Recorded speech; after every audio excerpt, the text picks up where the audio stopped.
मित्रों, खास घणा बधा विडियो तमे जोता नथी। जे ऑनलाइन अमने जे काई विडियो केटली मिनिट तमे जोवो छो एमनी अंदर अमने ख्याल आवतो होय छे। अंदाजित 40 થી 45 मिनिटनो जे विडियो होय छे ए अंदाजित 231 मिनिट जोवातो होय तो एनो मतलब एवो थयो के बधा ज विद्यार्थीओ जोता नथी। फक्त 6 विद्यार्थी एवा होय जे संपूर्णपणे जोता होय छे। तो વધારે તમે વિડિયો જોવો, તૈયાર કરો।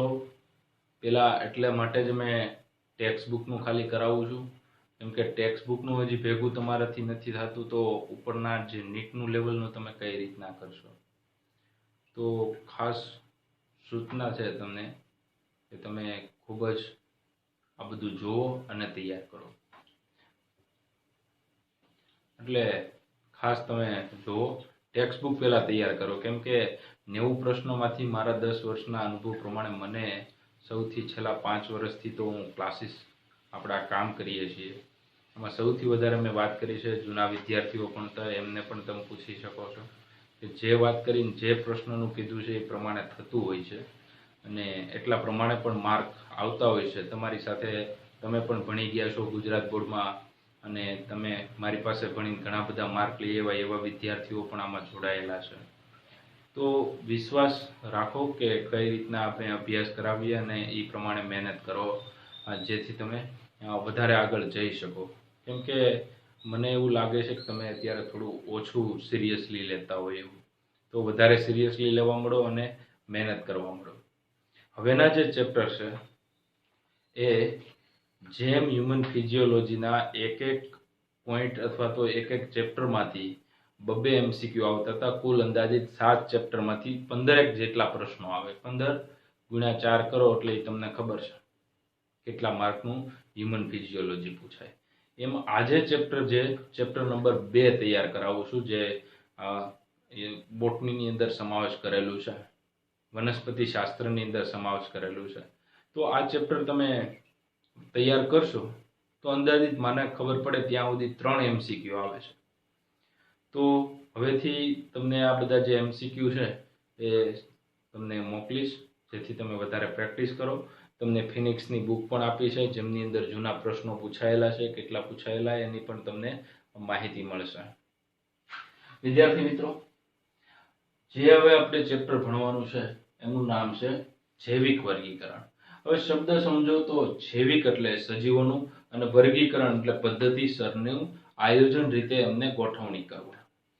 તો સૌપ્રથમ વાત કરીએ તો જ્યારે માનવનો ઉદ્વિકાસ થયો અથવા તો માનવ જે વ્યવસ્થિત નિર્માણ પામ્યો ત્યારે જે શરૂઆતનું જે વર્ગીકરણ કરવામાં આવતું એ વર્ગીકરણ કોઈ તથ્ય અથવા તો બીજા કોઈ બાહ્ય રચનાના આધારે હતું નહીં કે આંતરિક રચના नहीं कि केवा प्रकारनी पोषण पद्धति है, कोष दीवाल केवा प्रकारनी है अथवा तो एमनी अंदर आरआरएनए केवा प्रकारनुं छे एमने ध्यानमां लेवामां आवतुं नहोतुं। हाव शरूआतनी वात करूं छुं। त्यारबाद बायोलॉजीना पिता जे जीव विज्ञाननो अभ्यास करो छो ए जीव विज्ञानना पिता एरिस्टोटले एक वर्गीकरण आप्युं अने ए वर्गीकरण वैज्ञानिक धोरणे कर्युं। तो पहली बार वैज्ञानिक धोरणे जेमणे पण वर्गीकरण कर्युं एमनुं नाम छे एरिस्टोटल। एरिस्टोटल छे ए जीव विज्ञानना पिता छे।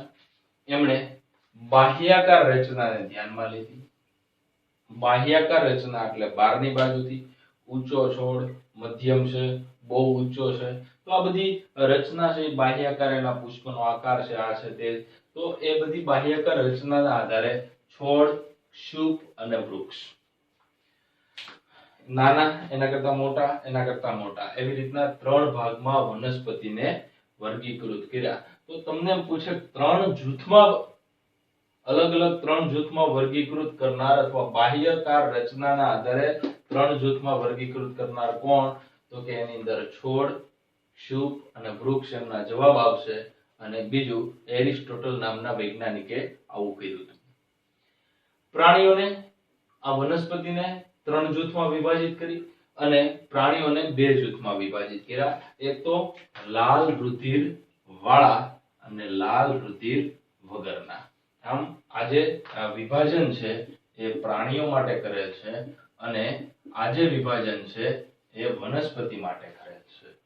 તો આ વિભાજન કરવા બદલ એરિસ્ટોટલ છે એમને પિતા બનાવવામાં આવ્યો.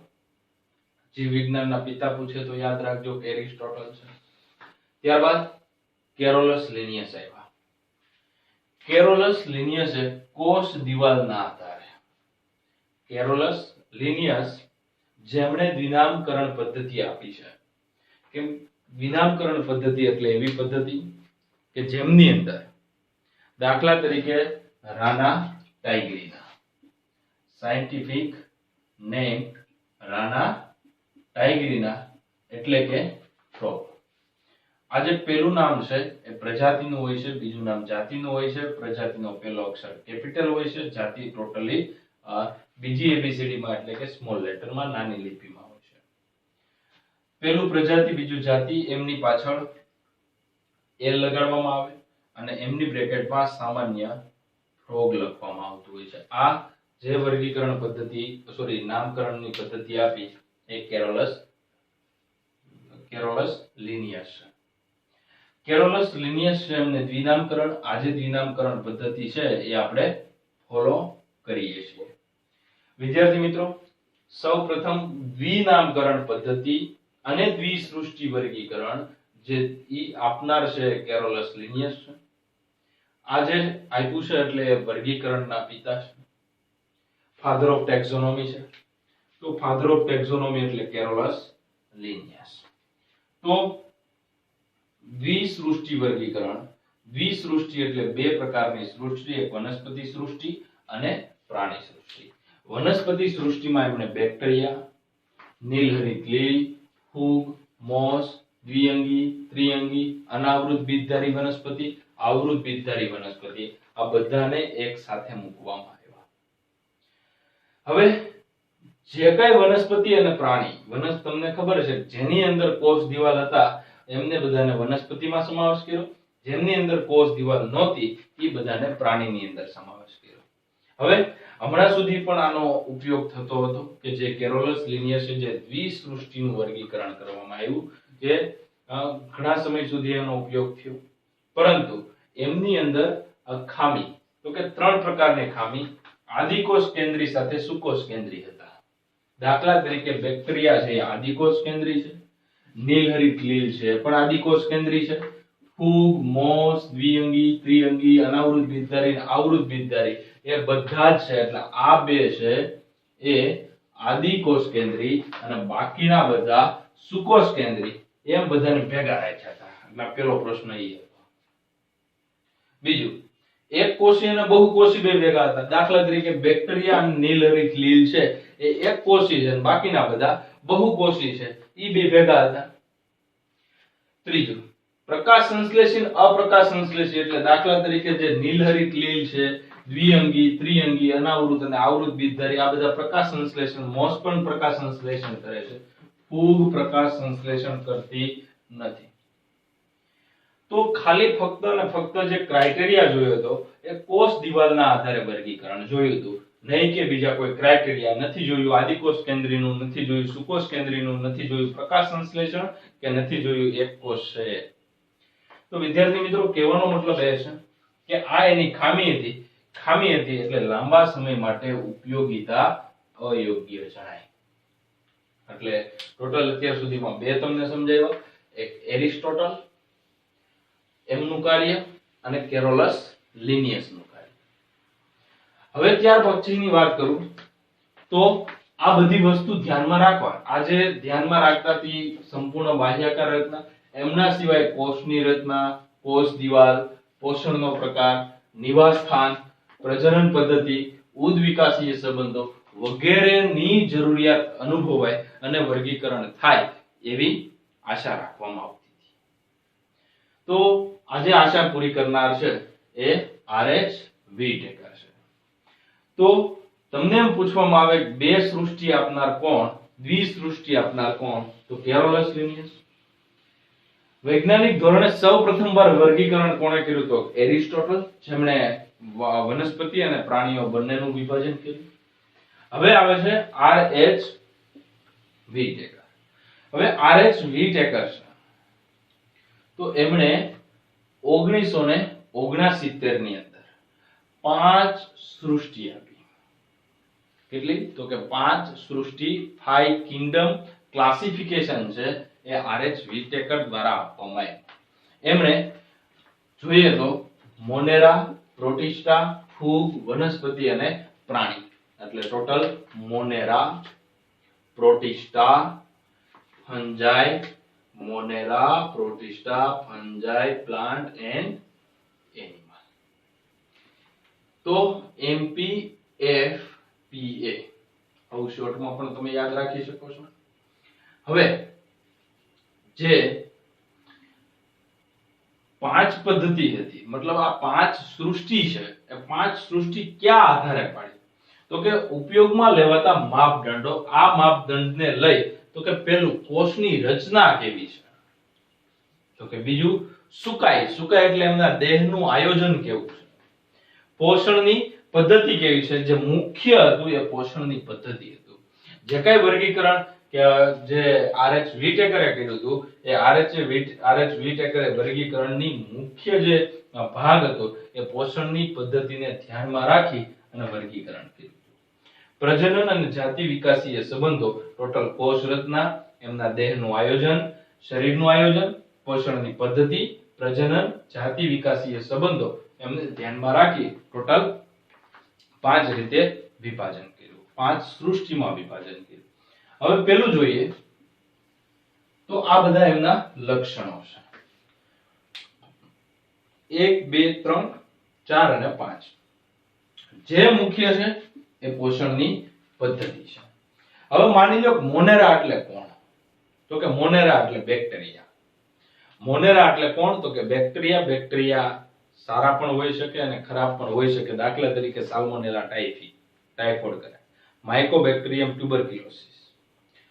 એમના સિવાય ગળામાં ઇન્ફેક્શન કરતા હોય સ્ટેફાઇલોકોકસ ઓરિયસ હોય અથવા બીજા કોઈ સ્ટેફાઇલોકોકસ હોય, સ્ટ્રેપ્ટોકોકસ ન્યુમોની છે જે ન્યુમોનિયા કરે, આ બધા ખરાબ છે. એમની સામે તમે જુઓ તો લેક્ટોબેસિલસ છે, ઇકોલાઈ છે, આંતરડા માટે સહજીવન ગુજારે છે, તો એ સારા બેક્ટેરિયા છે. તો આવા 5% જે બેક્ટેરિયા છે એ આપણા શરીર માટે નુકસાનકારક હોઈ શકે, પણ 95% કે બાયોજીઓકેમિકલ સાયકલ છે અથવા તો આપણા શરીર માટે ફાયદાકારક છે. તો મોનેરાની અંદર બેક્ટેરિયાનો સમાવેશ થાય. બીજું પ્રોટિસ્ટા. પ્રોટિસ્ટા એટલે એક કોષીય સુકોષ કેન્દ્રી. એમાં એ ધારણા પ્રમાણે જોઈએ તો અમીબા છે, પેરામિશિયમ છે, એ બધાનો સમાવેશ થાય. ફૂગની અંદર પેનિસિલિયમ છે, એસ્પરજિલસ છે, મશરૂમ છે, તો આ જે કઈ બ્રેકેટ ફૂગ છે, મોલ્ડ છે, એ બધાનો ફૂગમાં સમાવેશ થાય. વનસ્પતિની અંદર દ્વિઅંગી, ત્રિઅંગી, અનાવૃત અને આવૃત બીજ થાય. પ્રાણીની અંદર તમને ખબર છે પૃષ્ઠવંશી, મેરુદંડી, અમેરુદંડી, એ જે કઈ બધા પ્રાણીઓ છે એ બધાનો સમાવેશ કરી દીધો. જે આખું પ્રાણી સૃષ્ટિમાં તમે અથવા તો આપણે અભ્યાસ કરશું. જે પહેલો પ્રકાર છે કોષનો પ્રકાર છે. તો પહેલી વ્યાખ્યા આવડવી જોઈએ, આદિકોષ કેન્દ્રી કોને કહેવાય અને સુકોષ કેન્દ્રી કોને કહેવાય. તો આદિકોષ કેન્દ્રી અને સુકોષ કેન્દ્રીની જો વાત કરું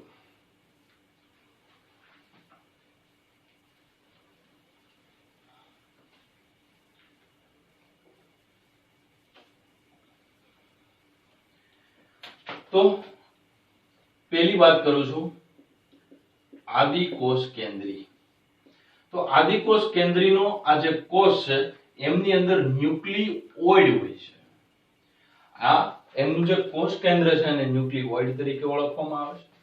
એની ફરતી બાજુએ કોષ કેન્દ્ર પટલ છે એ સંપૂર્ણ રીતે ગેરહાજર હોય છે. તો કે કોષ કેન્દ્ર પટલનો અભાવ હોય છે. તો આ કોષ કેન્દ્ર પટલનો જે અભાવ છે, જેની અંદર આવો અભાવ હોય એ બધાને આપણે આદિકોષ કેન્દ્રી કહીએ. અને આ જે કોષ હોય, કોષની અંદર કોષ કેન્દ્ર હોય, કોષ કેન્દ્રની ફરતી બાજુએ કોષ કેન્દ્ર પટલ હાજર હોય તો એ બધાને આપણે સુકોષ કેન્દ્રી. સુકોષ કેન્દ્રી એટલે સુવિકસિત કોષ કેન્દ્ર. અને આદિકોષ કેન્દ્રી એટલે કે હાવ શરૂઆતમાં જે ઉદ્વિકાસ દરમિયાન જે શરૂઆતમાં જે બેક્ટેરિયા ઉદ્ભવ થયા હતા એ બધા જ કોષ કેન્દ્ર પટલ વગરના હતા, એટલા માટે શબ્દ વાપર્યો આદિકોષ કેન્દ્રી. આદિકોષ કેન્દ્રીને પ્રોકેરિયોટિક ઓર્ગેનિઝમ કહેવાય, સુકોષ કેન્દ્રી છે એને યુકેરિયોટ તરીકે ઓળખવામાં આવે. હવે જે આદિકોષ કેન્દ્રી છે તો અહીંયા તમે જોઈ શકો કોષ કેન્દ્ર પટલ ગેરહાજર. જેની અંદર કોષ કેન્દ્ર પટલ ગેરહાજર હોય તો એ આદિકોષ કેન્દ્રી. તો મોનેરા એક જ આદિકોષ કેન્દ્રી છે, બાકીના ચારેય છે એમની અંદર કોષ કેન્દ્ર પટલ હાજર છે, અને કોષ કેન્દ્ર પટલ હાજર છે એટલા માટે એ સુકોષ કેન્દ્રી છે. તો આ તમને આવડે કોષ કેન્દ્ર પટલ વાળું, તો કોષનો પ્રકાર તમને ઓટોમેટિક આવડે. બીજું કોષ દિવાલ. તો કોષ દિવાલ પ્રાણીમાં ગેરહાજર હોય, આપણામાં કોષ દિવાલ હોતી નથી એટલે એક આવડી ગયું. બીજું આ જે પોઈન્ટ છે તમને બાયોટેકનોલોજીમાં પણ મદદ કરશે. કોની કોષ દિવાલ કેવી બનેલી છે? તો આ જે મોનેરા છે એની અંદર સેલ્યુલોઝ વગરની છે, સેલ્યુલોઝ નથી, પણ આ જે મોનેરા છે એ મોનેરાની સેલ વોલ છે એ પેપ્ટિડો ગ્લાયકેન ની બનેલી છે. ખાસ યાદ રાખજો, peptidoglycan. Peptidoglycan N acetyl muramic acid, N acetyl glucosamine plus 5 amino acid ની ચેન ની બનેલી હોય છે. એટલે અહીંયા શબ્દ વાપરો પોલિસેકેરાઇડ પણ છે અને એમિનો એસિડ પણ છે, કેમ કે આ જે ભેગું થઈ અને લાંબી શૃંખલા બનાવશે જેને આપણે પોલિસેકેરાઇડ કહેશું, અને એમની સાથે અમીનો એસિડ ગોઠવાયેલા હોય છે. પ્રોટિસ્ટાની અંદર વાત કરીએ, કેટલાકમાં હાજર કેટલાકમાં ગેરહાજર. દાખલા તરીકે અમીબા છે તો અમીબાની અંદર કોષ દિવાલ ગેરહાજર છે. અમીબાની અંદર તો અમુકની અંદર હાજર અમુકની અંદર ગેરહાજર, એટલે આ જે કેટલાકમાં હાજર જોઈએ તો એ પ્રોટિસ્ટા આવશે. ફૂગ હોય તો એ કાઇટિન ની બનેલી છે, વનસ્પતિ હોય તો એ સેલ્યુલોઝ ની બનેલી છે. જે તમને સારી રીતના ખબર છે. તો અહીંયા સેલ્યુલોઝ, અહીંયા કાઇટિન, અહીંયા કેટલાકમાં હાજર કેટલાકમાં ગેરહાજર. તો એની વાત કરીએ તો પ્રોટિસ્ટા, અને સેલ્યુલોઝ વગરની, અને સેલ્યુલોઝ વગરની એટલે કે પોલિસેકેરાઇડ, નામ અને નામ પેપ્ટિડો ગ્લાયકેન. હવેની વાત કરું દૈહિક આયોજન. શરીર છે એ કોષનું બનેલું, કેમ કે કોષ ભેગા થઈને પેશી બનાવે, પેશી ભેગી થઈને અંગ બનાવે, અંગ ભેગું થઈને અંગ તંત્ર બનાવે, અને અંગ તંત્ર અલગ અલગ ભેગા થઈ અને શરીરની રચના કરે. તો અહીંયા તમને ખબર છે, આપણે પ્રાણીમાં આવીએ, આપણું જ યાદ કરો તો આપણા શરીરમાં પેશી પણ છે, પેશી ભેગી થઈને અંગ પણ છે, અને અંગ ભેગા થઈને અંગ તંત્ર પણ છે. તો તમને ખબર છે આપણા શરીરની પેશી એટલે સ્નાયુ પેશી, ચેતા પેશી, રુધિર એટલે સંયોજક પેશી. તો આ જે પેશી, અંગની વાત કરું તો લીવર છે, હૃદય છે, સ્નાયુ છે, જીભ છે, અન્નળી છે, જઠર છે, નાનું આંતરડું છે, મોટું આંતરડું, તો આ બધા અંગ છે. અંગ તંત્રની વાત કરું તો પાચન તંત્ર છે, શ્વસન તંત્ર છે, કંકાલ તંત્ર. તો આવી રીતના આખું આયોજન આપણામાં જોવા મળે. વનસ્પતિમાં પેશી અને અંગ છે, અંગ તંત્ર નથી. દાખલા તરીકે જલવાહક પેશી, અનુવાહક પેશી એ ભેગા થઈને જે કઈ પ્રકાર પર્ણ અને ફળ ની બનાવે એ એમના અંગ છે, એટલું જ હોઈ શકે, અંગ તંત્ર ન હોય. ત્યારબાદ ફૂગ છે એ બહુકોષીય, છૂટી છૂટી પણ ગોઠવાયેલી હોય એટલે શિથિલ પેશી છે. પ્રોટિસ્ટા છે કોષીય, અમીબા છે કોષનું બનેલું, પેરામીશિયમ પણ કોષનું બનેલું, એટલે કોષીયની અંદર બેનો સમાવેશ થાય, મોનેરા અને પ્રોટિસ્ટા.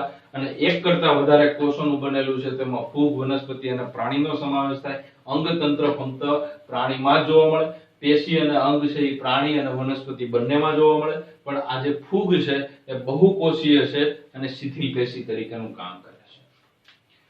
હવે એમના પછીનો પોઈન્ટ છે પોષણ પદ્ધતિ, જે ખૂબ જ મહત્વનો ભાગ છે. આના આધારે જ આ પ્રકાર પાડ્યો છે કે જે મુખ્ય પોષણની પદ્ધતિ છે એ આમના માટે મુખ્ય છે.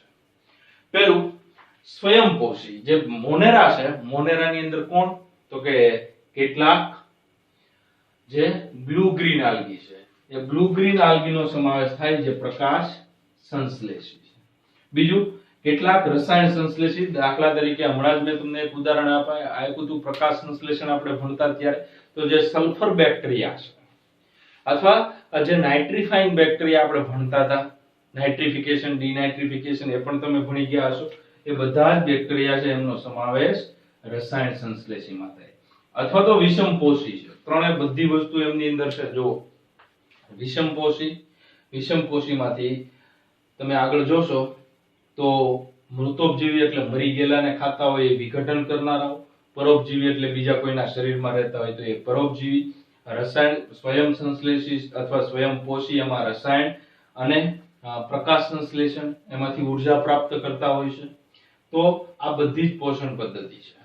બીજું પ્રોટિસ્ટા. પ્રોટિસ્ટા તમને ખબર છે, એક તો પ્રકાશ સંશ્લેષી પણ હોઈ શકે અને વિષમપોષી હોય છે. જે પ્રોટિસ્ટા આપણે ડિટેલમાં ભણશું એમાં તમને ખ્યાલ આવશે. ફૂગ છે તો એ ફૂગ વિષમપોષી છે, જો મરી ગયેલાને ખાતી હોય તો મૃતોપજીવી, અને બીજા કોઈ જીવતા હોય ને એના શરીરમાં રહેતી હોય તો એમને પરોપજીવી. તો આપણે ધાધર ખરજવું થાય છે તો એવું કઈ થતું હોય તો એ પરોપજીવી કહેવાય, અને કોઈ સડતી વસ્તુ હોય, વિઘટન થતું હોય તો એ મૃતોપજીવી છે. વનસ્પતિ હંમેશા સ્વયંપોષી છે, પ્રકાશ સંશ્લેષણ કરે એટલે વનસ્પતિ 100% સ્વયંપોષી થઈ તો એ પ્રકાશ સંશ્લેષણ કરતા બેક્ટેરિયામાંથી બની છે. જ્યારે આ જે બે વસ્તુ કાઢ નાખો એટલે વિષમપોષી, વિષમપોષી ફક્ત હોય એવું ફૂગ છે. તો હરિતકણ આમની અંદરથી આ જે છે આ બે ભાગ છે એમાંથી ઉદ્વિકાસ પામીને આ બને. ખાલી જે પ્રકાશ સંશ્લેષણ કરે છે બરોબર, તો એ પ્રકાશ સંશ્લેષી છે એમાંથી વનસ્પતિ બની. હવે આમાંથી જે કઈ અમુક છે એ પ્રકાશ સંશ્લેષી માંથી ઉદ્વિકાસ થયા અને અમુક છે વિષમપોષી માંથી ઉદ્વિકાસ થયા. પરંતુ આ જે પ્રાણીઓ છે એ પ્રાણીઓ બધા જ જે હોલોજોઇક એટલે પોતે શરીરની અંદર પોલાણ ધરાવે છે. પોલાણ ધરાવે એટલે ખોરાક અંદર રાખે છે, ખોરાક અંદર ગ્રહણ કરે છે, તો એ બધાને હોલોજોઇક અથવા પ્રાણીસમ તરીકે આપણે ઓળખીએ છીએ. એ વિષમપોષી પણ હોઈ શકે અને મૃતોપજીવી. દાખલા તરીકે કોઈ અળસિયું છે તો એ સડતી અથવા મરી ગયેલી મૃત વસ્તુને ખાય તો તમે આખી ડેટ્રિયસ જે ફૂડ ચેન છે ડીએફસી એવું તમે ભણી ગયા હશો, જે મૃત સજીવથી શરૂ થતી હોય છે. તો એમની અંદર પ્રાણી પણ ખાવા વાળા હોય છે. તો આમનો જે ઉદ્વિકાસ છે ખાસ વિષમપોષીમાંથી થયો છે. તો આ રીતના RH વ્હીટેકર નામના વૈજ્ઞાનિકે સમજાવ્યું. વિદ્યાર્થી મિત્રો, હવે આ પોઈન્ટ તમારે ખાસ યાદ રાખવાના રહેશે. આમાંથી શોર્ટ ક્વેશ્ચન આવતા હોય છે અને આમની અંદરથી આશા રાખું કે એક ક્વેશ્ચન તો તમને આવડે અને આવે છે. હવે જે નેક્સ્ટ છે ત્રિક્ષેત્રીય વર્ગીકરણ. ક્ષેત્ર કેટલા રાખ્યા તો કે 3 રાખ્યા. સૃષ્ટિ કેટલી તો કે 6. આવું વર્ગીકરણ સૌપ્રથમ કાર્લ વુઝ નામના વૈજ્ઞાનિકે આપ્યું હતું. આ જે વર્ગીકરણ છે એ કાર્લ વુઝ નામના વૈજ્ઞાનિકે આપ્યું હતું. હવે એમણે શું કર્યું તો કે આ જે 5 સૃષ્ટિ છે એ રિયલમાં RH વ્હીટેકરે આપેલી. હવે RH વ્હીટેકરે જે 5 સૃષ્ટિ આપી એ 5 સૃષ્ટિની અંદર થોડો ઘણો સુધારો કાર્લ વુઝે કર્યો. કાર્લ વુઝે પહેલું કામ કર્યું કે મોનેરાને બે ભાગમાં વિભાજિત કરી. એક તો આર્કીબેક્ટેરિયા અને બીજા યુબેક્ટેરિયા. આર્કીબેક્ટેરિયા છે વિપરીત પરિસ્થિતિમાં જીવનારા છે અને યુબેક્ટેરિયા છે એ સાચા બેક્ટેરિયા છે જેમની અંદર જે કાંઈ બેક્ટેરિયાના લક્ષણો છે એ જોવા મળે છે.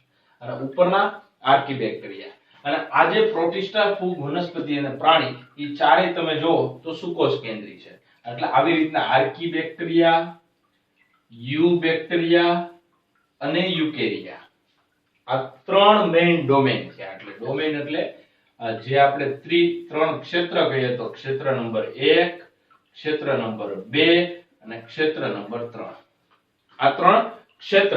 અને સૃષ્ટિ જોવો તો સૃષ્ટિ આ 1, આ 2, 3, 4, 5 અને 6.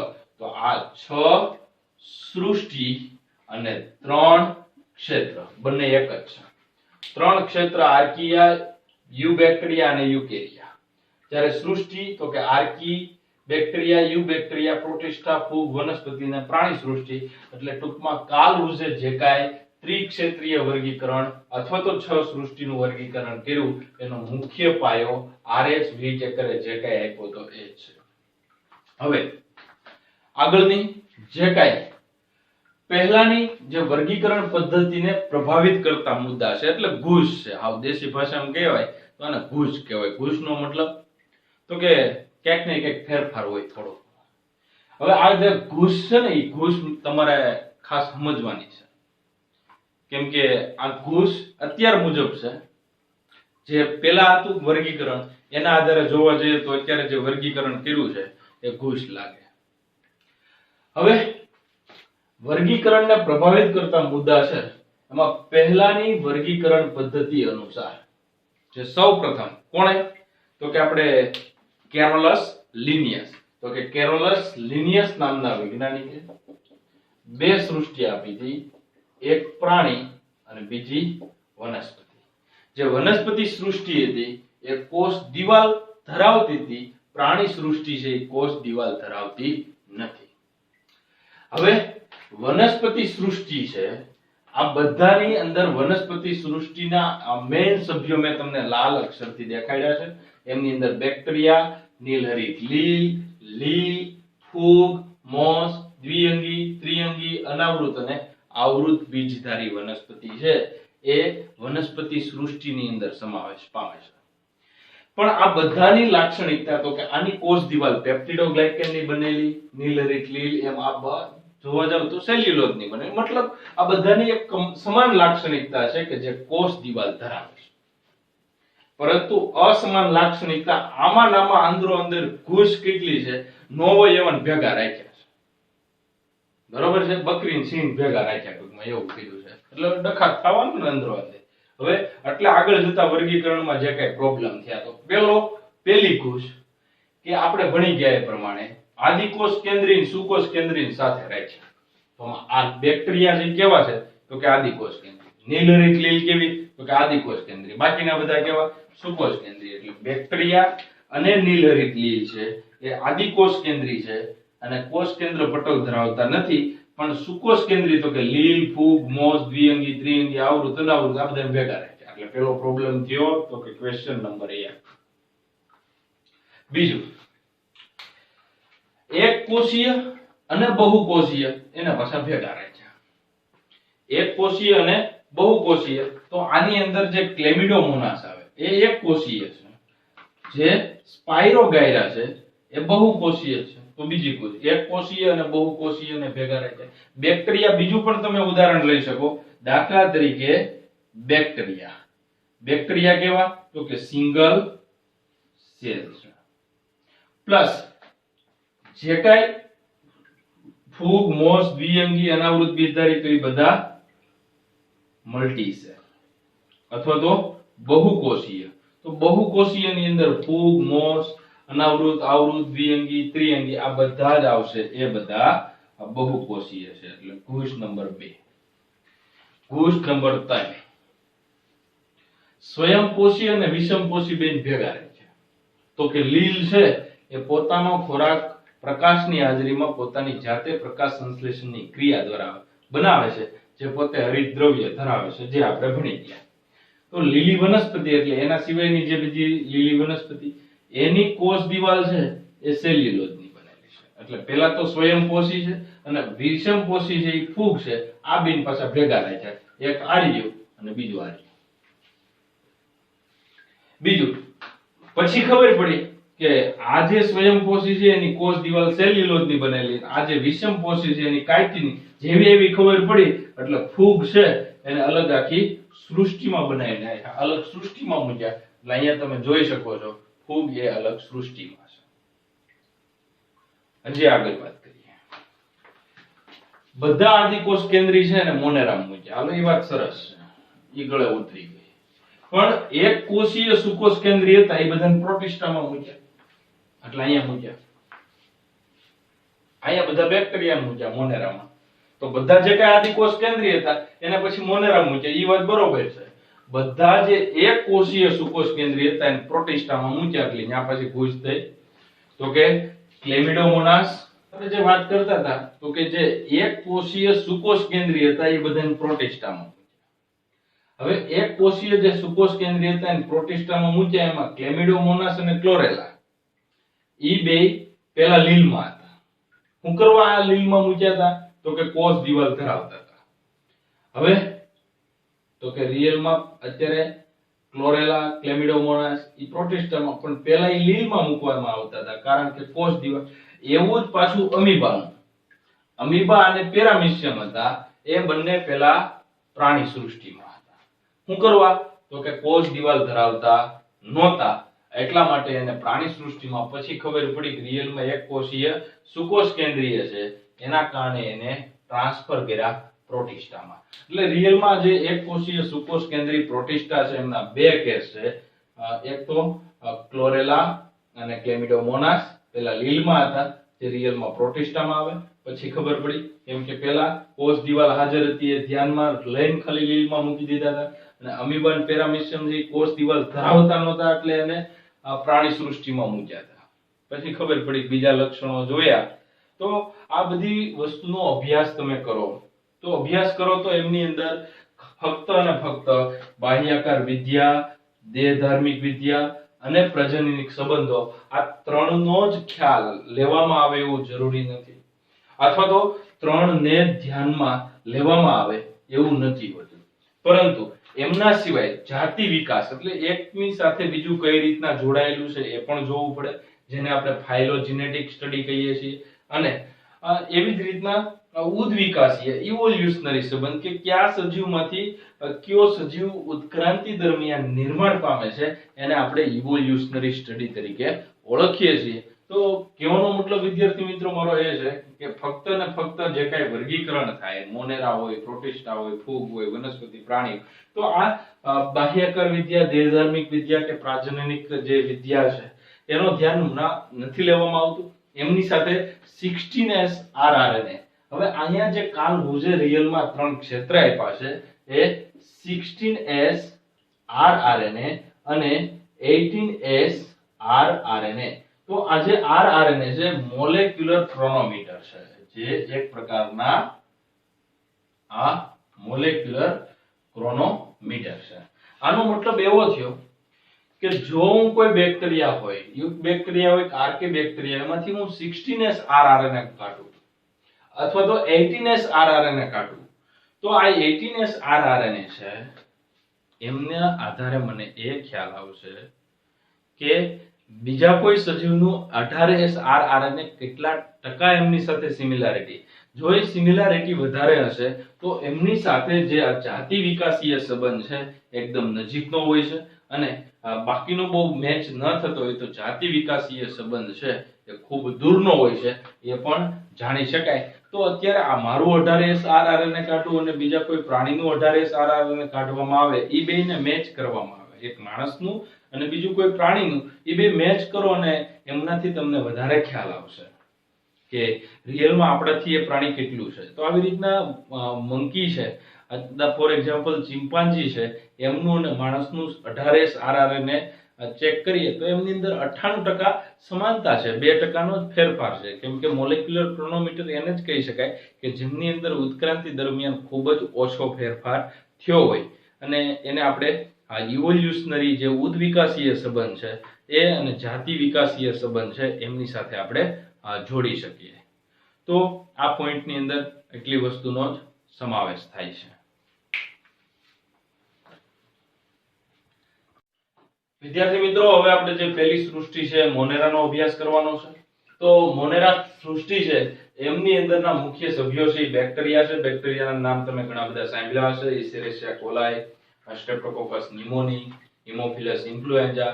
તો આવા જે કઈ બેક્ટેરિયા છે, સારા હોય કે ખરાબ, આપણા માટે ફાયદાકારક હોય કે નુકસાનકારક, આ બધા જ પ્રકારના બેક્ટેરિયા છે. સૃષ્ટિ મોનેરા એટલે કે મોનેરા ફક્ત એક જ એવી સૃષ્ટિ છે કે જે બધા જ આદિકોષ કેન્દ્રીયનો સમાવેશ કરે છે. આના મુખ્ય સભ્યો, એની જે કોષ દિવાલ છે મેં તમને વાત કરી પેપ્ટિડોગ્લાયકેનની બનેલી, અને બીજું મહત્વનું ફીચર છે એ 70S રિબોઝોમ ધરાવે છે. 70S રિબોઝોમ, S એટલે સ્વેડબર્ગ યુનિટ છે, અને એમની અંદર એમના બે ભાગ હોય છે, 50S અને 30S. પરંતુ બંને ભેગા થાય છે ત્યારે જે સેન્ટ્રીફ્યુગેશન એમણે યુઝ કર્યું હતું એમનો અંદર બેન્ડ જોવા મળતો હતો, એ 70S જોવા મળતો હતો. બીજું, આ બેક્ટેરિયા છે ક્યાં જોવા મળે? મુખ્ય સભ્યો તો છે જ, પરંતુ આ ક્યાં જોવા મળે? તો કે વિપુલ પ્રમાણમાં જોવા મળે. જે ખોબા જેટલી માટી હોય એમાં સેંકડોથી વધારે બેક્ટેરિયા હોય છે. આપણે જે સ્નીઝિંગ કરીએ, છીંક ખાઈએ, એમની અંદર 10,000 જેટલા બેક્ટેરિયા હોય છે. ગરમ પાણીના જરામાં પણ જોવા મળે છે, રણ પ્રદેશ હોય તો ત્યાં પણ જોવા મળે છે, બરફ વિસ્તાર હોય તો ત્યાં પણ જોવા મળે છે, ઠંડા મહાસાગરો અને વિપરીત નિવાસ સ્થાનોમાં. વિપરીત એટલે કષ્ટદાયક પરિસ્થિતિ હોય છે એમાં પણ જોવા મળે છે. એમના આકારની વાત કરીએ. આકાર ખૂબ જ મહત્વના છે. હવે જ્યારે આગળનું ચેપ્ટર ભણાવીશ ત્યારે આકાર પાછા ક્લિયર કરાવીશ નહીં, એટલે એક જ વાર આકાર વ્યવસ્થિત કરાવી દઉં છું. એ ખાસ ધ્યાન રાખજો કે કોઈ પણ બેક્ટેરિયા છે એમના 4 પ્રકારના આકાર હોય છે. કાં તો એ ગોળાકાર હોય, કાં તો એ સળિયાકાર હોય, કાં તો એ અલ્પવિરામ હોય અને કાં તો એ કુંતલાકાર. હવે જો ગોળાકાર છે એટલે આવી રીતના ગોળ, અહીંયા તમને આકૃતિ દોરી છે એ પ્રમાણે ગોળ હોય છે, અથવા તો એને ગોલાણુ તરીકે પણ ઓળખીએ. કોકાય એટલે જે નોર્મલી બોર હોય છે, એકદમ ગોળ હોય છે એના જેવા હોય છે. આ જે બેક્ટેરિયા છે એ પાછા બે રીતના હોય છે. એક તો આવી રીતના ગ્રુપમાં પણ ગોઠવાયેલા હોય છે. આવા બે હોય તો એને ડિપ્લોકોકસ કહેવાય. આવી રીતના ગ્રુપમાં ગોઠવાયેલા હોય તો સ્ટ્રેફાઇલોકોકસ કહેવાય. અને આવી રીતે ચેઇનમાં ગોઠવાયેલા હોય તો એને સ્ટ્રેપ્ટોકોકસ કહીએ છીએ. વિદ્યાર્થી મિત્રો, આજે સ્ટ્રેપ્ટોકોકસ લેક્ટિસ જે બેક્ટેરિયા છે અથવા તો આ સ્ટ્રેપ્ટોકોકસ ન્યુમોની, આ સ્ટ્રેપ્ટોકોકસ ની વાત છે. તો સ્ટ્રેપ્ટોકોકસ છે એ હંમેશા ચેનમાં હશે. સ્ટેફાઇલોકોકસ હશે એ ઝુમખામાં હશે, ગોળદડા જેવા. મતલબ આખું એક નાના નાના દડા ભેગા કરીને મોટો એક દડો બનાવી એના જેવું આખું ઝુમખું થતું હોય છે. બીજો આકાર છે એનું નામ છે બેસિલસ.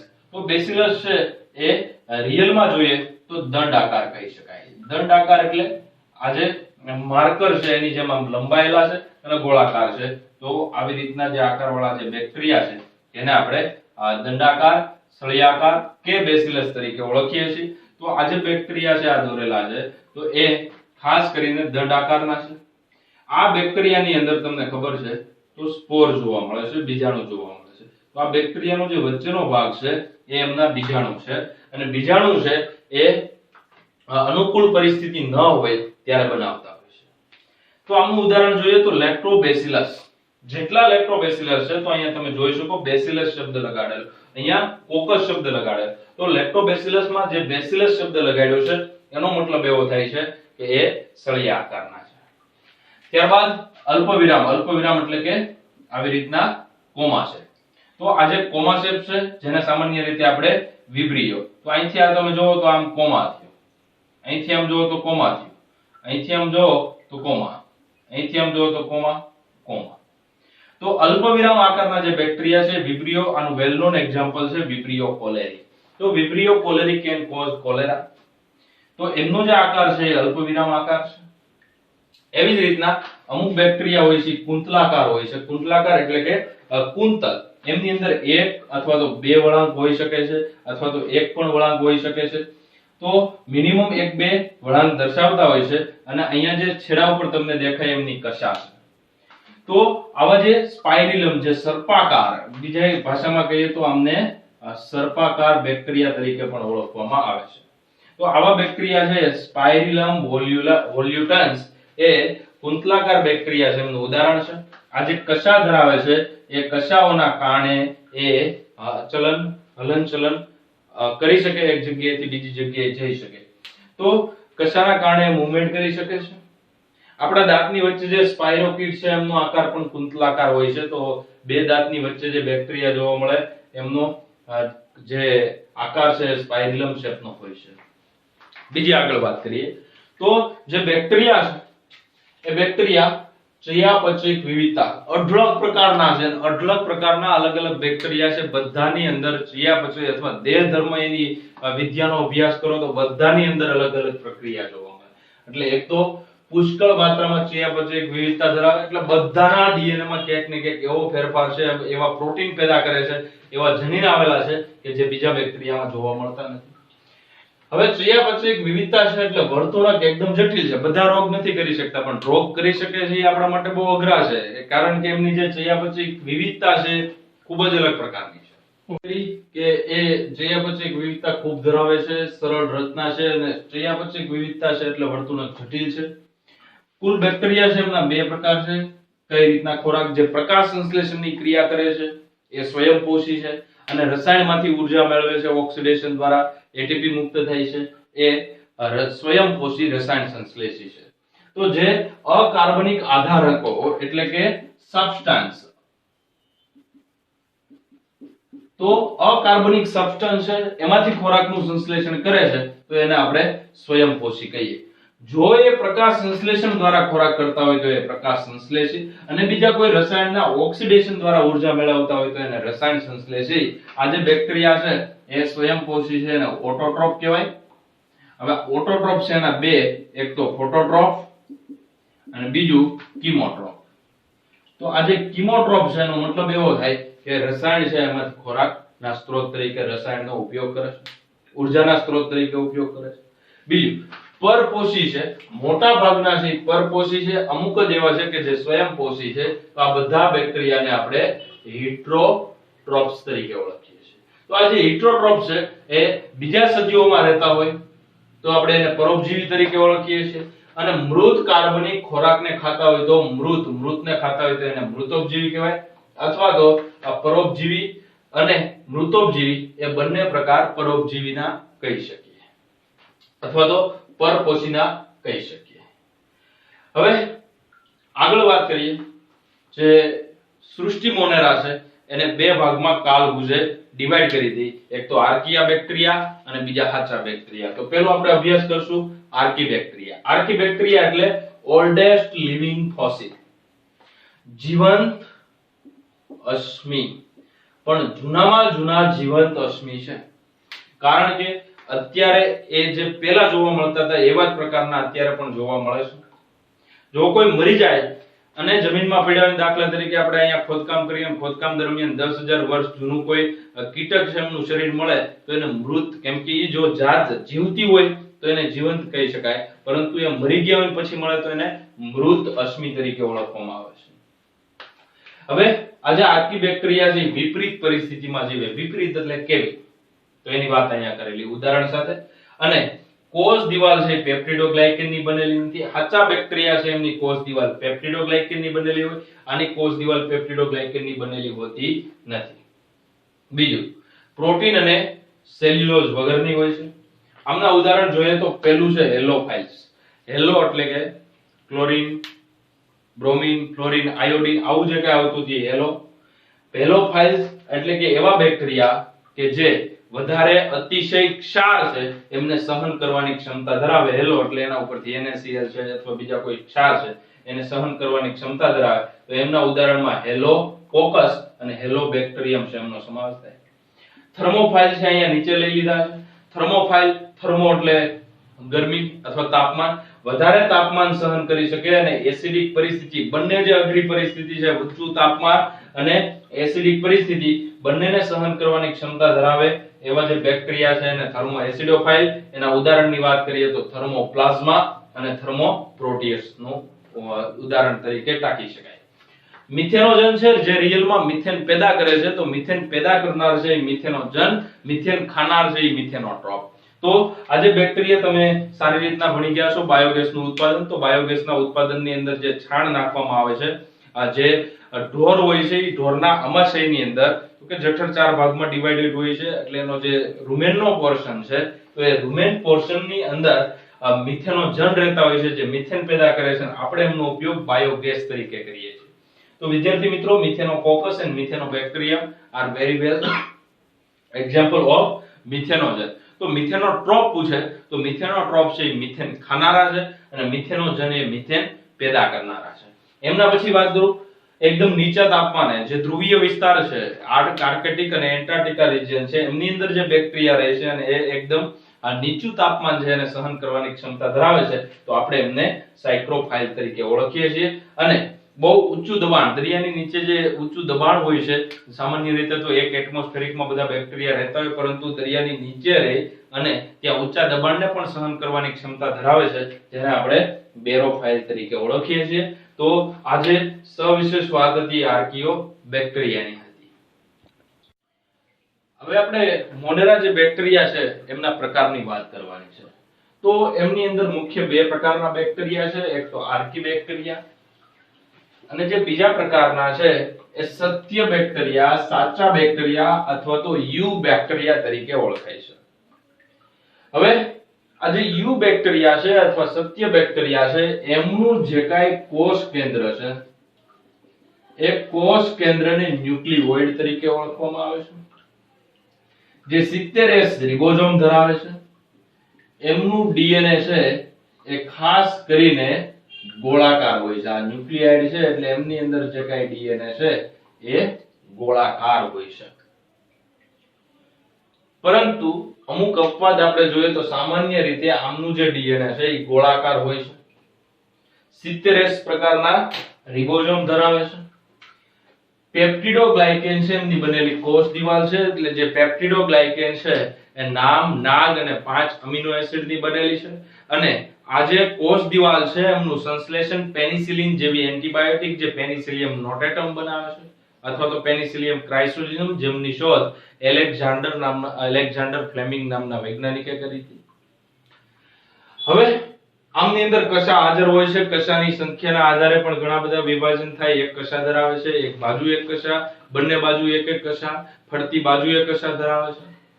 તો કશા છે એ ચલિત હોય છે, જે આપણે ચેપ્ટર આદિકોષ કેન્દ્રી ડિટેલમાં ભણશું ત્યારે અભ્યાસ કરશું. એમના મુખ્ય બે પ્રકાર, જે સાચા બેક્ટેરિયા છે એમના બે પ્રકાર પડે: સ્વયંપોષી બેક્ટેરિયા અને પરપોષી બેક્ટેરિયા. સ્વયંપોષી એટલે કે ઓટોટ્રોપ્સ. ઓટોટ્રોપ્સ એટલે એનો મતલબ એવો થયો કે પોતાનો ખોરાક પોતાની જાતે બનાવે છે, બીજા કોઈ સજીવ ઉપર આધાર રાખતા નથી.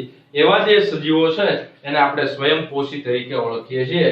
પરપોષી એટલે જે બીજા, એમાં પાછા જો મારા શરીરમાં તો પરોપજીવી કહેવાય, અને મરી ગયેલી કોઈ વસ્તુ સડતી ક્રિયા છે ડીકમ્પોઝર તરીકે કામ કરતા હોય તો એ વિઘટક તરીકે કામ કરે છે, તો એને આપણે ડીકમ્પોઝર તરીકે ઓળખીએ છીએ.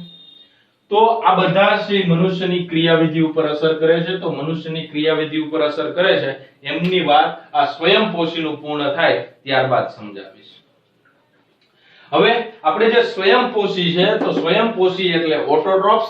ઓટોટ્રોપ્સની અંદર બે પ્રકાર, એક તો પ્રકાશ સંશ્લેષી અને બીજા રસાયણ સંશ્લેષી. આમની જે મુખ્ય શક્તિ છે એ પ્રકાશમાંથી મેળવે છે, એટલે પ્રકાશ સંશ્લેષી છે. બીજી વાત કરું તો આ જે પ્રકાશ સંશ્લેષી છે એમને ફોટોટ્રોપ્સ તરીકે ઓળખવામાં આવે છે. આ જે ફોટોટ્રોપ્સ છે એમના એક્ઝામ્પલ જોઈએ તો નોસ્ટોક, પેલું ઉદાહરણ છે એ નોસ્ટોક છે, ત્યારબાદ એનાબિના છે, એલોસીરા છે, ઓસિટોલેરિયા છે. તો આ જે કઈ ઉદાહરણ છે નોસ્ટોક, એનાબિના, ઓસિટોલેરિયા, એલોસીરા, એ બધી જ એક પ્રકારની બ્લુ ગ્રીન આલ્ગી તરીકે ઓળખીએ જે રિયલમાં પ્રકાશ સંશ્લેષી છે. એમને બીજી ભાષામાં કહીએ તો સાયનોબેક્ટેરિયા તરીકે ઓળખીએ છીએ, અને અથવા તો આપણે એવું પણ કહી શકીએ કે એ બ્લુ ગ્રીન આલ્ગી છે, નીલ હરિત લીલ છે. આ જે બેક્ટેરિયા છે એ એકકોષીય હોય છે, વસાહતી કે તંતુમય ભેગા પણ રહેતા હોય અને છૂટા પણ રહેતા હોય, તાતણા સ્વરૂપે પણ રહેતા હોય છે. જલજ એટલે કે પાણીમાં પણ રહેતા હોય, પાણીની અંદર મીઠા પાણીમાં અને ખારા પાણીમાં, અને જો સ્થલજ હોય તો જમીન પર પણ રહેતા હોય છે. પ્રકાશ સંશ્લેષણ કરે છે, પ્રકાશ સંશ્લેષી છે, તો પ્રકાશ સંશ્લેષણ માટે હરિતદ્રવ્ય એ આવેલું હોય, અને આખી દુનિયામાં જે કાંઈ પ્રકાશ સંશ્લેષણ કરે છે એમની અંદર ક્લોરોફિલ એ હાજર હોય. અને બીજું ફાઇકોબિલિન પણ હોય છે એમની અંદર, જે ખાસ યાદ રાખવા જેવું છે. પ્રકાશ સંશ્લેષણ માટે હરિતદ્રવ્ય એ અને ફાઇકોબિલિન છે એ એમની અંદર હાજર છે. પ્રદૂષિત પાણીની અંદર એ બ્લૂમ બનાવે છે. હવે બ્લૂમ નો મતલબ શું? તો કે જથ્થામાં ઉછેર થાય છે. જથ્થામાં ઉછેરનો મતલબ શું? તો કે જે પાણીની ઉપરની સપાટી છે એ ટોટલી લીલી થઈ જાય છે, જેને આપણે આલ્ગલ બ્લૂમ, જે સાયનોબેક્ટેરિયાના કારણે પણ હોય છે. તમને એના ઉપરથી એક વાત કરી દઉં, જે રાતો દરિયો હોય છે, રાતો સમુદ્ર છે, એમની અંદર બ્લુ ગ્રીન આલ્ગી ટ્રાઇકોડેસ્મિયમ ઇરિથ્રેસિયમ આજે અથવા ઇરિથિયમ, તો ઇરિથ્રિયમ અને ટ્રાઇકોડેસ્મિયમ ઇરિથ્રિયમ જે આખું નામ છે એ રાતા દરિયાની અંદર જોવા મળતી બ્લુ ગ્રીન આલ્ગી છે. વિદ્યાર્થી મિત્રો, આ સામાન્ય બાબત કરી. હવે આ પ્રકાશ સંશ્લેષી જે નોસ્ટોક, એનાબિના, એલોસીરા, આ બધા એવા છે કે જે પ્રકાશ સંશ્લેષણ કરે છે સાથે નાઇટ્રોજનનું પણ સ્થાપન કરે છે. દુનિયાના આ એકમાત્ર સજીવો એવા છે, બે કામ અઘરા, પ્રકાશ સંશ્લેષણ અને નાઇટ્રોજન સ્થાપન એ એક સાથે કરે છે. તો માની લો કે આ જે નીલહરિત જે તાતણામય તંતુમય, અહીંયા જે વાત થઈ હતી જે તંતુમય, એ તંતુમય તો કે નોસ્ટોક છે. આ નોસ્ટોક છે એ નીલહરિત લીલ તંતુમયની અંદર સમાવેશ પામે છે. આ એમના બધા જ કોષો છે. આ કોષો અને કોષોની અંદર જે આ તમને દેખાય છે અભિકોષ છે, અભિકોષને આપણે હિટ્રોસિસ્ટ તરીકે ઓળખીએ છીએ. તો આ હિટ્રોસિસ્ટ છે એમના કારણે ખાસ નાઇટ્રોજનનું સ્થાપન થાય છે અને આ નાઇટ્રોજનનું સ્થાપન કરતા હોય એવા નોસ્ટોક, એનાબિના અને એલોસીરા છે, એસિટોલેરિયા છે, એમની અંદર નાઇટ્રોજન સ્થાપન થતું નથી. બીજું, આ જે કોષ છે કોષની ફરતીની બાજુ અહીંયા મ્યુસિલેજ અથવા તો જિલેટિનનું બનેલું એક આવરણ હોય છે જે એકદમ ચિકાસયુક્ત હોય છે, જેને આપણે મ્યુસિલેજ આવરણ તરીકે ઓળખીએ છીએ. ત્યારબાદ હવેની જે વાત કરું તો એટલા પોઈન્ટ છે એ તમારે પ્રકાશ સંશ્લેષણ માટે યાદ રાખવાના રહેશે. જે પછીના જે બેક્ટેરિયા બે પ્રકારના, જે સ્વયંપોષીનો પહેલો પ્રકાર પ્રકાશ સંશ્લેષી અને બીજો પ્રકાર રસાયણ સંશ્લેષી એટલે કે કીમોટ્રોપ્સ. કીમોટ્રોપ છે એની અંદર પહેલું એક્ઝામ્પલ જોઈએ તો નાઇટ્રિફિકેશન કરનારા બેક્ટેરિયા. તો નાઇટ્રિફિકેશન ની પ્રક્રિયા તમને ખાસ યાદ હોય તો અમોનિયા, એમનાથી આગળના જે NO2 અને NO2 પછી NO3, આ જે ટોટલ ક્રિયા છે નાઇટ્રેટ, આ નાઇટ્રાઇટ, અમોનિયામાંથી નાઇટ્રાઇટ અને નાઇટ્રેટ બનવાની ક્રિયા છે ને નાઇટ્રિફિકેશન કહેવાય. તો આ જે ક્રિયા અમોનિયામાંથી NO2 બનવાની ક્રિયા નાઇટ્રોસોમોનાસ અને નાઇટ્રોકોકસ વડે થાય છે, જ્યારે NO2 માંથી NO3 એટલે કે નાઇટ્રાઇટ માંથી નાઇટ્રેટ બનવાની ક્રિયા નાઇટ્રોબેક્ટર અને નાઇટ્રોસિસ્ટિસ કરે છે. તો વિદ્યાર્થી મિત્રો, જ્યારે નાઇટ્રેટ કે અમોનિયા જેમ જેમ એનું ઓક્સિડેશન થશે એમાંથી ઊર્જા મુક્ત થશે. આ ઊર્જાનું રૂપાંતર એ એટીપી નું નિર્માણ કરી દેશે અને આ એટીપી નો ઉપયોગ કરી અને ભવિષ્યમાં એ એમની દેહધાર્મિક ક્રિયા કરી શકશે. બીજું કે નાઇટ્રોજન ચક્ર હોય, એફી નું ચક્ર હોય, ફોસ્ફરસ નું હોય, સલ્ફર નું, આવું કોઈ પણ જૈવભૂ રાસાયણિક ચક્ર હોય તો આવા જૈવભૂ રાસાયણિક ચક્રના પુનઃચક્રીયકરણ, બાયોજિયોકેમિકલ સાયકલ એટલે કે આ જે બધું રિસાયકલિંગ થતું હોય છે, રિસાયકલિંગ માટે ખૂબ જ જરૂરી, જેની વ્યાખ્યા એવી થાય કે અજૈવિક ઘટકમાંથી જૈવિકમાં, જૈવિકમાંથી અગેન નાશ પામશે તો વિઘટન દ્વારા પાછું જમીન પર આવશે. તો આ એમના માટે. બીજા બેક્ટેરિયા છે સલ્ફર બેક્ટેરિયા છે જે H2S નું ઓક્સિડેશન કરીને ઊર્જા મેળવે છે. એમનું એક્ઝામ્પલ છે થાયોબેસિલસ અને બેગિયાટા. એમના પછીની વાત કરું એફી બેક્ટેરિયા જે ફેરસનું ફેરિકમાં રૂપાંતર કરે છે, એ બેક્ટેરિયાનું નામ છે થાયોબેસિલસ. એમના પછી હાઇડ્રોજન બેક્ટેરિયા હાઇડ્રોજિનોમોનાસ, જે O2+ 2H+ એમાંથી H2O અને પ્લસ ગેસ પણ બનાવે છે. આજે આ ટોટલી આવા જે બેક્ટેરિયા છે એમાંથી પોતે ઊર્જા મેળવે છે અને ઊર્જા મેળવી અને પોતાનું જીવન નિર્માહ કરે છે. એટલે મૂળ અહીંયા જો ઊર્જાનો સ્ત્રોત તો કે નાઇટ્રેટ, અમોનિયા, અહીંયા તો કે H2S, અહીંયા તો કે ફેરસમાંથી ફેરિક બને ત્યારે, અહીંયા તો મેં તમને વાત કરી એ પ્રમાણે રસાયણમાંથી પોતે ઊર્જા મેળવે છે એટલે એને રસાયણ સંશ્લેષી અથવા કીમોટ્રોપ. તો ઓટોટ્રોપ છે એના બે પ્રકાર, ફોટોટ્રોપ અને કીમોટ્રોપ. હવે આગળ પરપોષી એ મોટા ભાગના વિઘટકો છે. વિઘટકો એટલે ડીકમ્પોઝર. તો કોઈ પણ વનસ્પતિનું જે જીવન ચક્ર હોય છે તો વનસ્પતિ એમાં મૃત્યુ પામે, તો મૃત્યુ પામે જે હડવાની ક્રિયા કરનાર એમાં ફૂગ, અળસિયું અને બેક્ટેરિયાનો સમાવેશ થાય છે. હવે આજે મનુષ્યની ક્રિયાવિધિ પર નોંધપાત્ર અસર દર્શાવે છે. તો નોંધપાત્ર અસર દર્શાવવામાં પહેલી અસર તો કે એન્ટીબાયોટિક બનાવવામાં કામ આવે છે. એન્ટીબાયોટિક બનાવવામાં કામ આવે છે જેનો આપણે ઉપયોગ કરીએ છીએ. તમને ખબર છે ઘણી બધી પ્રોડક્ટ એસિટિક એસિડ છે, વિનેગર, લેક્ટોબેસિલસ છે, લેક્ટિક એસિડ પેદા કરે છે.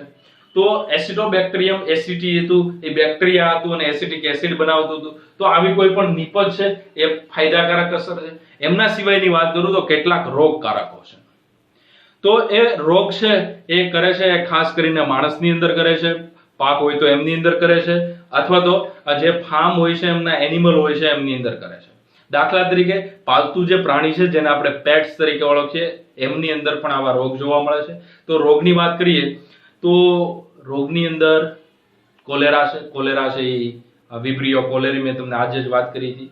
એમના સિવાય સાલ્મોનેલા ટાઇફી જે ટાઇફોઇડ રોગ કરે છે જે આપણા માટે રિયલમાં નુકસાનકારક છે.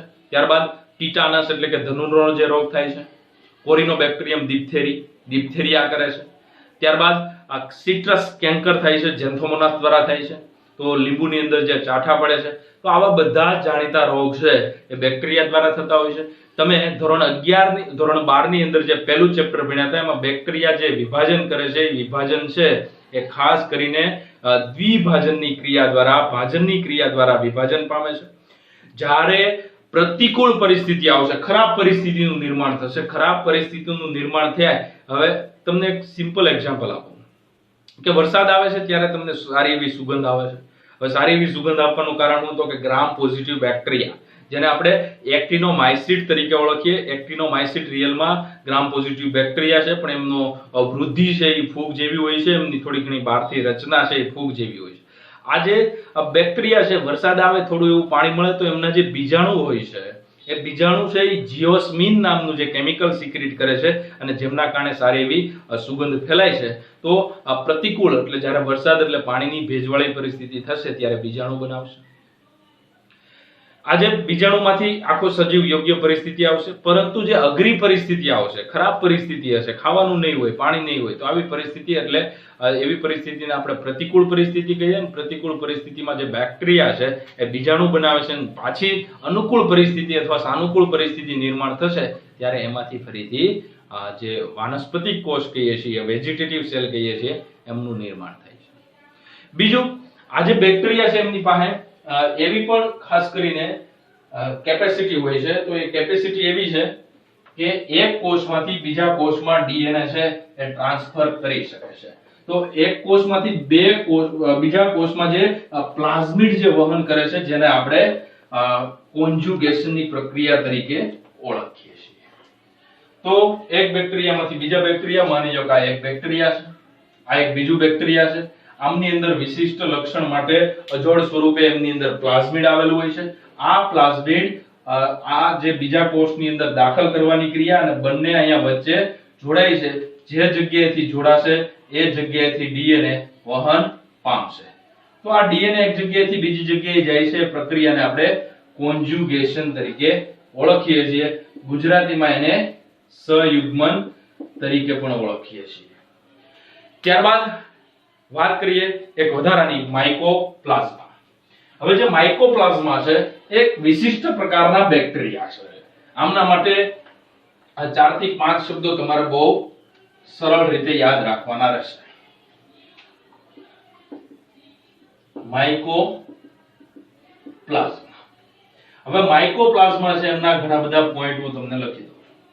જે પોઈન્ટ તમારે એક પછી એક યાદ રાખવાના રહેશે. એક પ્રકારના સૌથી નાનામાં નાના જીવાણુ છે. નાનામાં નાના જીવાણુ. કોષ દિવાલ વગરના. હવે કોષ દિવાલ વગરના છે એટલે એમની અંદર પેનિસિલિન અસર કરતી નથી. ટેટ્રાસાયક્લિન અસર કરે છે, કેમ કે જે પેનિસિલિન છે એ કોષ દિવાલના નિર્માણને અટકાવે છે, એટલે માઇકોપ્લાઝ્મા ઉપર ક્યારેય પેનિસિલિન અસર નથી કરતી. ટૂંકમાં ટકો હોય ને દાંતિયાની જરૂર ન પડે, એના જેવી વાત છે.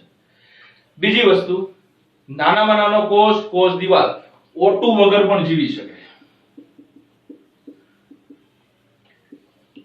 ટૂંકમાં અજારક પરિસ્થિતિમાં પણ જીવી શકે. અને બીજું અઘરામાં અઘરું, પ્રાણી અને વનસ્પતિના રોગકારકો. પ્રાણી અને વનસ્પતિના રોગકારકો છે. તો વિદ્યાર્થી મિત્રો, માઇકોપ્લાઝ્મા વિશે તમારે મેં તમને વાત કરી એમ, તો માઇકોપ્લાઝ્માની પહેલી વાત મેં તમને એવી કરી, નાનામાં નાનો જીવંત કોષ કહી શકાય. બરોબર છે? નાનામાં નાનો જીવંત કોષ કહી શકાય. they are not sensitive to penicillin. Penicillin છે એમને કાંઈ અસર કરી શકતી નથી, કેમ કે પેનિસિલિન છે કોષ દિવાલને અસર કરે છે, એમના નિર્માણને અટકાવે છે. ટેટ્રાસાયક્લિનની અસર થઈ છે, તો ટેટ્રાસાયક્લિન ક્યાં અસર કરે છે એ તમારે મને કહેવાનું રહેશે. એમના પછી જે એસ્ટર એલો રોગનું નામ છે, આ રોગ કરે છે એ એસ્ટર એલો નામનો એક રોગ કરે છે. કદાચ ક્યાંય પૂછે કે માઇકોપ્લાઝ્મા કયો રોગ કરે છે, તો એસ્ટર એલો, વિચિસ બ્રૂમ. બીજો એક રોગ છે એનું નામ છે વિચિસ બ્રૂમ, એન્ડ લિટલ લીફ, જે રીંગણા છે એમની અંદર લિટલ લીફ ઓફ બ્રિંજલ. તો આ રીંગણા છે એ રીંગણાના પર્ણ છે એ નાના કરી દે છે, એમના માટે પણ માઇકોપ્લાઝ્મા જવાબદાર છે. તો વિદ્યાર્થી મિત્રો, ખાસ જે વાત કરી એ મોનેરાની પૂરી કરી. હવે આપણે પ્રોટિસ્ટાની વાત કરીશું.